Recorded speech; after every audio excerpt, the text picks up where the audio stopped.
Today, we're diving into the creation of pencils. What are pencils? How do they work? We talked to graphite experts and enthusiasts of the color yellow to learn more.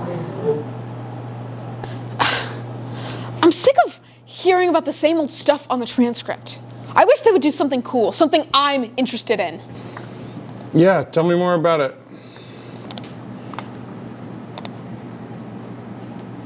Like, what if they did? This week on The Transcript, we investigate the mysterious case of the missing vending machine. Where did it go, and why did it go? Weird. Or what about, like, a new sketch or something? Monkeys. Monkeys are cool.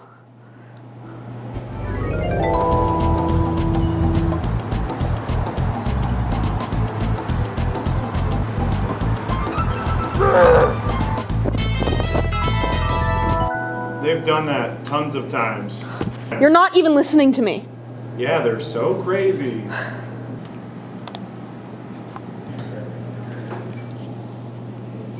What about... What's up, guys? Today we're going to be seeing how many eggs we can throw at Mr. Littlefield's car.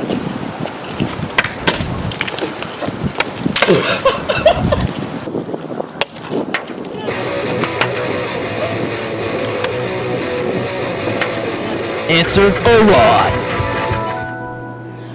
I've got to go. Sounds good. Wait, how did I lose 100% happiness and all looks? What?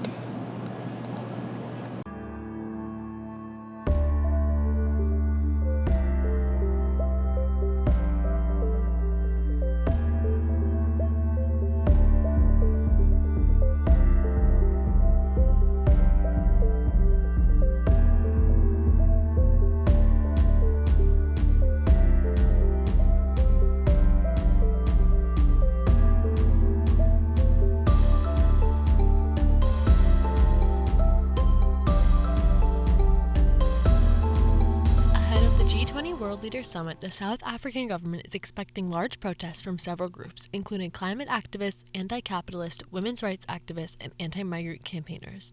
In response, the government has put the army on standby and deployed 3,500 police officers.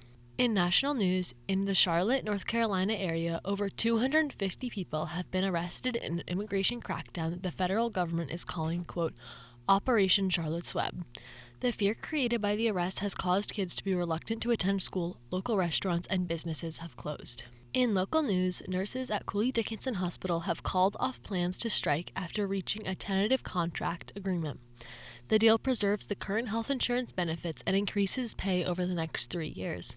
Both nurses and hospital executives say that the contract reflects respect for nurses and supports them to provide high-quality patient care. I'm Shira, and thanks for watching. Hello, and welcome to The Transcript. This week, we investigate the fire at Olympia Place, and we knit with Miss Miller. Last Friday, a fire started at Olympia Place Apartments. The fire did not injure anyone, but Olympia Place is completely burned down, leaving its 230 residents homeless. An estimated 2 million gallons of water were used in putting this fire out, with firefighters taking 23 hours to get it under control. We spoke to firefighters to learn more about the effects of the Olympia Place fire. So on November 7th, a little over a week ago, about 8:20 in the evening, our dispatch center received a call for a building under construction on fire. Our first arriving crew found, in fact, a 4-story wooden building fully involved in fire.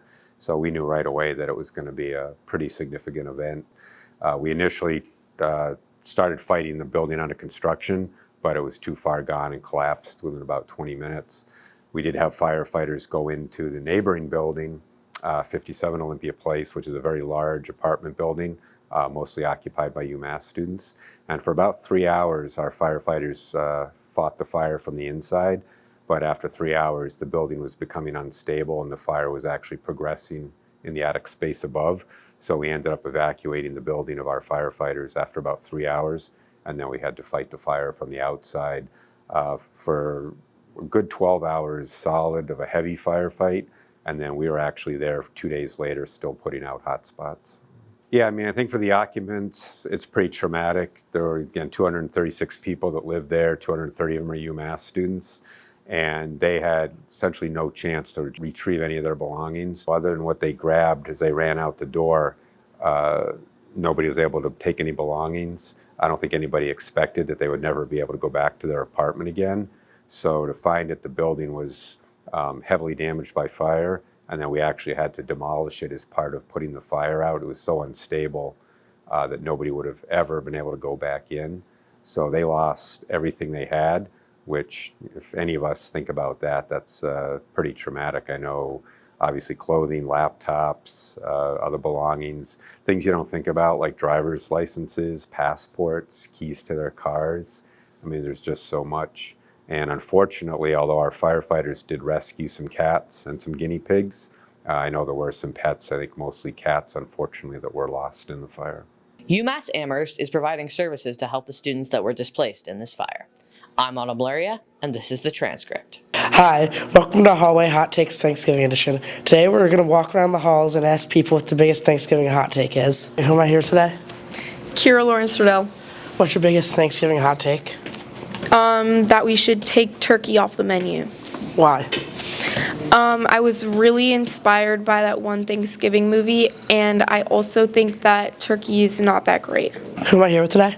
Mr. Paquette. What's your biggest Thanksgiving hot take?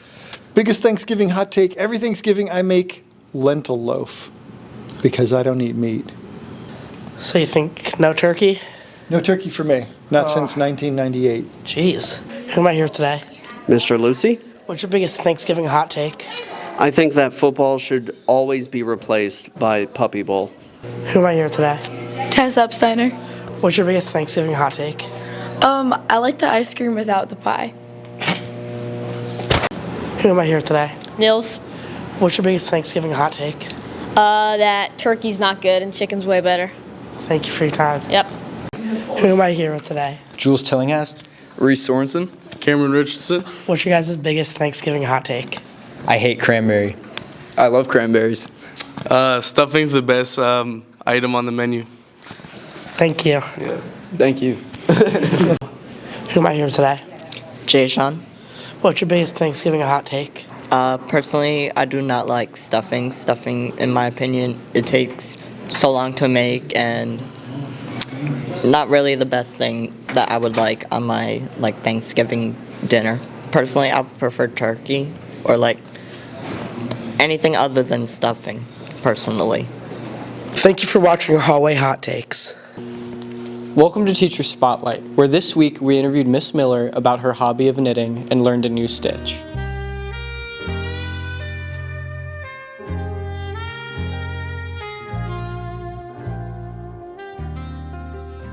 So the first question is, what got you into knitting and how long have you been knitting?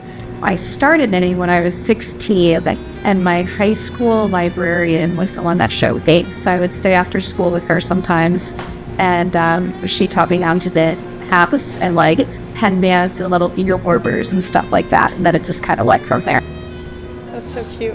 And then how do you think knitting has informed your teaching? Has it helped your teaching at all?